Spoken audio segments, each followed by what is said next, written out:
Hello everyone, welcome to way to officer. So video start करने से पहले मैं आपको एक अमेजिंग ऑफर बताना चाहती हूँ, क्योंकि आगे बहुत सारे एग्जाम है। आपका आईपीएस पीओ है, आईपीएस क्लर्क मेंस है, आपका एसबीआई पीओ है, बहुत सारे एग्जाम होने वाले हैं आपके। तो उसके लिए 360 डिग्री प्रिपरेशन ऑफर आया है टेक्स्ट बुक पर, क्योंकि मॉक इंपॉर्टेंट है। आपको पता है कि मॉक जो है वो आपका बेस है, वो आपका जड़ है जिससे आप एग्जाम क्वालिफाई कर सकते हो। तो उसमें ऑफर आया हुआ है टेक्स्ट बुक में। आपका लास्ट डे है आज। ईयरली टेक्स्ट बुक का पास सिर्फ आपको 324 रुपए 324 में मिलने वाला है। और अगर आप मेरा कूपन कोड वेट10 यूज करोगे तो आपको एक्स्ट्रा 10% का डिस्काउंट मिलेगा। तो और भी कम प्राइस में आपको पूरे ईयरली पास मिल जाएगा। और एक साल के अंदर ही आपको एग्जाम निकालना है, आपको जॉब लेनी है। तो आई थिंक एक साल का इनफ है आपके लिए और बहुत ही कम प्राइस है। आप अभी परचेस कर सकते हैं। इन सभी का लिंक डिस्क्रिप्शन बॉक्स में मैं दे दूंगी, आप वहां से क्लिक करना, कूपन कोड लगाना, आपको मिल जाएगा। एंड यस, मॉक लगाओ, जितनी उसमें मॉक लगा सकते हो उतने लगाओ, एनालिसिस करो। All the best. Hello everyone, welcome to way to officer. I hope you all are doing well. Finally mains की स्टार्टिंग हो चुकी है बैंकिंग एग्जाम की, जो कि आरआरबी क्लर्क मेंस से स्टार्ट हुआ है। सो आज आरआरबी क्लर्क मेंस का एग्जाम था। जिनका भी आरआरबी क्लर्क मेंस था, सभी कमेंट सेक्शन में जरूर बताना कि आपने कितना अटेम्प्ट किया है, कौन सा सेक्शन आपको इजी लगा, मॉडरेट लगा और कौन सा सेक्शन आपको टफ लगा। जहां तक टफ की बात है, वहां पर मुझे पता है कि सबको एक ही सेक्शन सबसे ज्यादा टफ लगा है और वो है क्वांट। क्वांट के ऐसे क्वेश्चन आए थे जिसमें कहीं ना कहीं सबको प्रॉब्लम हुई है। क्या क्या क्वेश्चन आए थे, किन टॉपिक से आए थे, वो हम डिस्कस करेंगे। सो मैं कंप्लीट एनालिसिस करने वाली हूँ। आप सभी ज्वाइन करिए और बताइए कि आपको कौन सा सेक्शन इजी लगा है, कौन सा टफ और कौन सा मॉडरेट, और आपका एक्सपीरियंस कैसा रहा आरआरबी क्लर्क मेंस को लेकर। आइए स्टार्ट करते हैं। लेवल देख लेते हैं। जहां तक मैंने स्टूडेंट से बात की है उससे मुझे पता चला है कि कैसा कैसा लेवल आया हुआ था। एंड आप लोग भी बताना। रीजनिंग सेक्शन सभी ने बताया कि इजी टू मॉडरेट था। जिनकी प्रिपरेशन अच्छी थी उनके लिए बहुत इजी था रीजनिंग सेक्शन। जिन्होंने थोड़ी कम प्रिपरेशन की थी उनको कहीं ना कहीं मॉडरेट लगा है रीजनिंग सेक्शन। तो आप लोग बताना कि आपको कैसा लगा रीजनिंग का सेक्शन और आपने कितने अटेम्प्ट किए हैं रीजनिंग में। दूसरा सेक्शन है कंप्यूटर नॉलेज। कंप्यूटर नॉलेज भी इजी टू मॉडरेट सेक्शन आया हुआ था। एंड आपने कितना अटेम्प्ट किया है कंप्यूटर में जरूर बताना।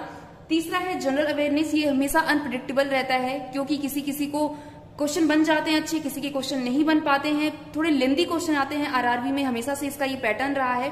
तो कहीं ना कहीं जनरल अवेयरनेस हमारा मॉडरेट था। इसमें अटेम्प्ट ज्यादा नहीं हो पाते हैं, बहुत टफ हो जाता है यहाँ से अटेम्प्ट निकालना, और यही हमारा डिसाइडिंग फैक्टर होता है कि मेंस क्वालिफाई हो रहा है या नहीं। राइट, आप लोग बताना कि आपको जनरल अवेयरनेस कैसा लगा। और कुछ क्वेश्चंस अगर आपको याद है तो कमेंट बॉक्स में जरूर लिखना कि क्या क्या क्वेश्चन थे और कितने अटेम्प्ट आपने बनाए हैं। दूसरा है हमारा इंग्लिश और हिंदी लैंग्वेज, जो कि इजी टू मॉडरेट बताया जा रहा है।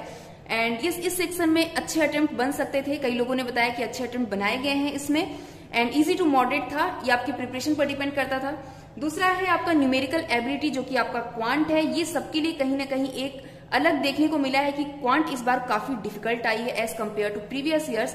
तो प्रीवियस ईयर के कंपैरिजन में क्वांट का लेवल बहुत ही अच्छा खासा लेवल आया हुआ था। इससे क्वेश्चन निकालना बहुत मुश्किल हो रहा था। आपने क्वांट में कितने अटेम्प्ट बनाए हैं आप लोग जरूर बताना, क्योंकि क्वांट का रिव्यू मैं चाहती हूँ कि क्वांट में कितने अटेम्प्ट आप लोगों ने बनाए हैं और आपको क्वांट का लेवल लगा कैसा। अगर आपने प्रीवियस ईयर में एग्जाम दिया हुआ था तो उसका भी एक्सपीरियंस जरूर बताइएगा कि उसके कंपेरिजन में आपको इस बार का क्वांट कैसा लगा है। दूसरा बात करते हैं, हम लोग सेक्शन वाइज देख लेते हैं कि क्या क्या क्वेश्चन आए हुए थे।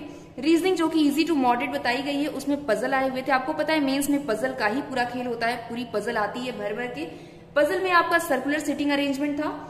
दूसरा था सीक्वेंस बेस्ड क्वेश्चन आए हुए थे। तीसरा आपका लीनियर सिटिंग अरेंजमेंट आया हुआ था। चौथा आपका डे बेस्ड पजल आया था। पांचवा आपका अनसर्टेन नंबर ऑफ पर्सन आए थे। Correct me if I am wrong. अगर आपको लगता है कि और भी किसी तरीके की पजल आए हुए थे तो प्लीज ऐड करिए, उसे मुझे बताइए। दूसरा है इनइक्वालिटी आई हुई थी, इसके क्वेश्चन आए हुए थे।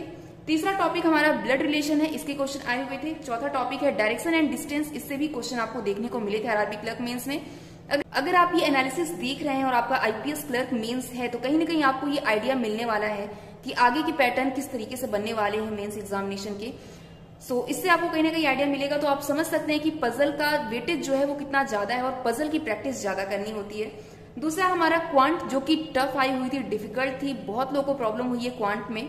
सो इसमें देख लेते हैं क्या क्या क्वेश्चन थे। डीआई आई हुई थी, टेबलर डीआई। दूसरी थी pie chart plus line graph DI थी। तीसरी हमारी कैसलेट डीआई आई हुई थी। दूसरा टॉपिक जो था वो मिसिंग नंबर सीरीज था। तीसरा टॉपिक क्वाड्रेटिक इक्वेशन आया हुआ था। चौथा क्वांटिटी 1 एंड क्वांटिटी 2 के क्वेश्चन आए हुए थे। पांचवा अर्थमेटिक के 10 क्वेश्चन आए हुए थे। आपको अगर लगता है कि कहीं पर और टॉपिक ऐड थे या कोई टॉपिक मिसिंग था तो मुझे जरूर बताइए इसमें, क्योंकि मैंने रिव्यू के आधार पर ही बताया है कि कौन कौन से आपके क्वांट में सेक्शन में कौन कौन से टॉपिक्स आए हुए थे। तीसरा है हमारा इंग्लिश। इंग्लिश में जो कि इजी टू मॉडरेट बताई जा रही है, आरसी आई हुई थी। रीडिंग कंप्रिहेंशन लगभग 12 क्वेश्चन थे। दूसरा एरर डिटेक्शन था, क्लोज टेस्ट था, सेंटेंस अरेंजमेंट था, फिलर्स था, मिस स्पेल्ड वर्ड थे। तो इस तरीके के क्वेश्चन आए हुए थे। कंप्यूटर के क्वेश्चंस में बहुत सारे टॉपिक थे, जैसे कि नेटवर्किंग हो गया, हमारा एक्सेल हो गया, MS वर्ड हो गया। तो इस तरीके के टॉपिक्स आए हुए थे, इंटरनेट हो गया। तो कंप्यूटर में कई मिक्स टाइप के क्वेश्चन होते हैं, कुछ क्वेश्चन आपको इजी लगते हैं, कुछ टफ लगते हैं। आपका कैसा रहा आप बताइए। पांचवा जो था हमारा जनरल अवेयरनेस है, वो मॉडरेट आया हुआ था। और आरआरबी का हमेशा एक ऐसा पैटर्न रहा है कि उनकी जनरल अवेयरनेस कहीं ना कहीं मॉडरेट हमेशा रहती ही है। थोड़े लेंदी क्वेश्चन होते हैं, ट्रिकी क्वेश्चन होते हैं और बहुत मुश्किल होता है वहां से अटेम्प्ट निकालना। तो आपने कितने अटेम्प्ट किए हैं जनरल अवेयरनेस में जरूर बताना। ओवरऑल आपका अटेम्प्ट कितना रहा। पेपर इजी टू मॉडरेट कहा गया है, क्वांट सेक्शन टफ था और overall paper easy to moderate कहा गया है। कितने अटेम्प्ट बनाए हैं आपने, आप लोग जरूर बताना कमेंट बॉक्स में। एंड जिससे हमें पता चल सके कि लोगों ने कितने अटेम्प्ट बनाए हैं, कितनी कट ऑफ जा सकती है। और आगे के एग्जाम जो भी आने वाले हैं, जैसे कि आपका SBI PO का भी नोटिफिकेशन आ चुका है, IPS PO प्री होने वाला है, आपका SBI क्लर्क आ गया है। तो बहुत सारे अपॉर्चुनिटीज हैं, बहुत लोग के IPS क्लर्क मेंस भी हैं। तो उससे आपको एक आइडिया लगेगा कि मेंस जो आपका पैटर्न बन रहा है 2022 में, वो किस तरीके का पैटर्न बन रहा है। आपको काफी हेल्प मिलेगी। आपने जितने भी अटेम्प्ट किए हैं, be positive and be confident. अगर आपको लगता है कि आप इससे अच्छा कर सकते हैं तो आगे के एग्जाम है उसमें हम अच्छा करेंगे, राइट। और अगर आपको लगता है कि कहीं ना कहीं आपकी प्रिपरेशन में कमी रह गई है तो उसको सही करना है, हमें उसको इम्प्रूव करना है, नेक्स्ट एग्जाम में अच्छा हो सके। कहीं ना कहीं इससे आपको कुछ सीखने को ही मिला होगा। और अगर आप कॉन्फिडेंट हैं, अगर आप पॉजिटिव हैं इन चीजों को लेकर, तो आपके आगे के एग्जाम में काफी अच्छा रिस्पॉन्स देखने को मिलेगा आपको। एंड यस, इसी तरीके से पॉजिटिव रहिए, कंसिस्टेंट रहिए, पढ़ाई करते रहिए। मिलते हैं नेक्स्ट वीडियो में एक अच्छे एनालिसिस के साथ, एक अच्छे वीडियो के साथ। तब तक अपना ख्याल रखिए, खुश रहिए, बेस्ट ऑफ लक।